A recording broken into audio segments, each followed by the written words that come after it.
영화 여왕의 집에서 황기찬이 의도적으로 접근하려는 회장은 바로 김도윤과 김도희의 친부이다. 과거 한 사건으로 인해 그는 아내와 자식들을 잃어버렸고 수년간의 수색에도 불구하고 그들의 행방을 찾지 못했다. 그는 고통을 잊기 위해 미국으로 이민을 갔지만 최근 YL그룹에서 일어나는 일련의 뉴스를 우연히 접하고 진실을 알아내기 위해 한국으로 돌아오기로 결심한다. 황기찬은 이 드문 기회를 놓치지 않고 그의 도움을 받으면 제인의 고모를 쉽게 제압하고 그녀를 YL그룹에서 몰아낼 수 있다는 것을 알았다. 하지만 그가 예상하지 못한 것은 그 회장의 진짜 정체에 대한 비밀이었다. 과연 이 인연이 그가 김도윤이 자신의 아들임을 깨닫게 할 것인지, 그리고 황기찬이 자신의 딸의 죽음을 초래한 자임을 알게 된 후 어떤 벌을 내릴 것인지, 이것이 오늘 영상의 주요 내용이다.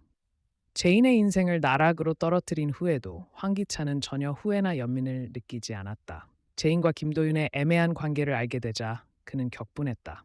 그는 김도윤이 왜 제인을 여러 번 도와주는지 이해할 수 없었다.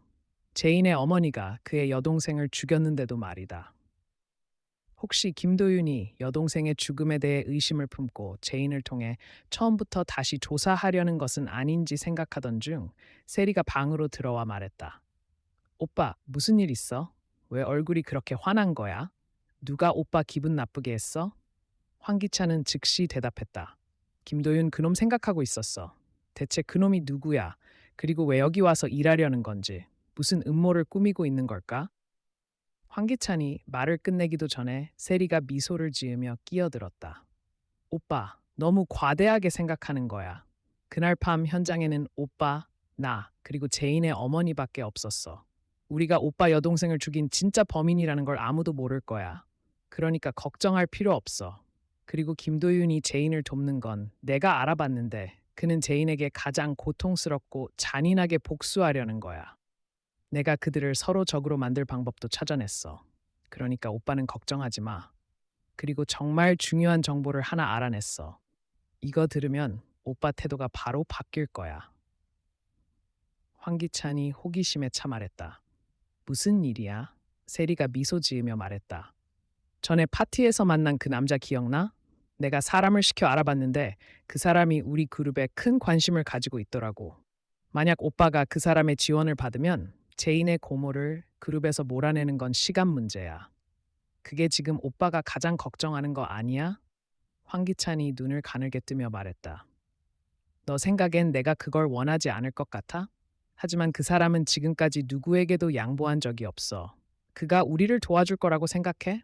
세리가 미소를 지으며 말했다. 당연하지. 내가 뭐라고 했는지 잊었어?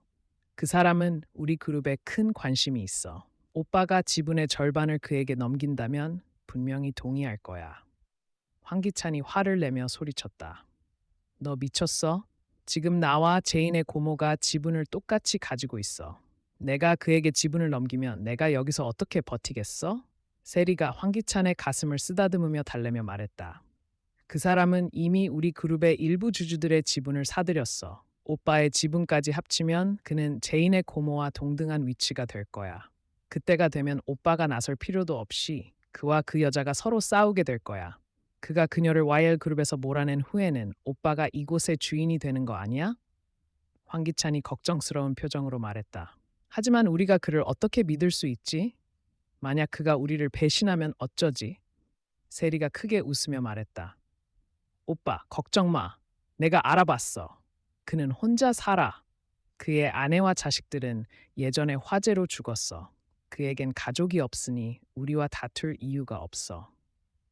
세리의 말을 들은 황기찬은 크게 안심하며 만족스러운 미소를 지었다. 그의 눈에는 제인의 고모가 유일한 가시였고 그는 그녀를 가능한 한 빨리 그룹에서 몰아내고 싶었다. 세리의 예상대로 황기찬의 주주 지분을 얻은 후 그 남자는 즉시 황기찬의 제안을 받아들였다. 황기찬은 주저하지 않고 그를 그룹에 합류시켰고 제인의 고모와 상의하지 않았다. 이에 격분한 제인의 고모는 즉시 황기찬을 찾아가 따졌다. 그녀는 황기찬의 사무실 문을 벌컥 열며 화를 내며 말했다. 도대체 뭐 하는 거야? 내가 너랑 장난하는 줄 알아? 황기찬은 전혀 두려워하지 않고 오히려 턱을 괴며 거만한 태도를 보였다. 그 말은 제가 해야죠. 저는 지금 JH그룹의 회장이에요. 당신이야말로 행동을 조심해야 할 겁니다. 이렇게 무례하게 굴다니. 제인의 고모가 비웃으며 말했다. 뭐라고? 지금 나한테 잘난 척하는 거야? 너를 그 자리에 올려준 게 누구인지 잊었어? 내가 너를 올려놨으면 내릴 수도 있어. 나를 화나게 하지 마. 아니면 손해보는 건 너야. 황기찬이 비웃으며 말했다. 그래요? 그럼 어디 한번 보죠. 당신과 나 중 누가 JH그룹을 떠나게 될지. 제가 아는 바로는 제가 회장직을 수행하는 동안 아무런 잘못이 없다면 누구도 저를 끌어내릴 수 없어요. 설령 그게 제 장인의 여동생이라 해도 말이죠. 안 그래요?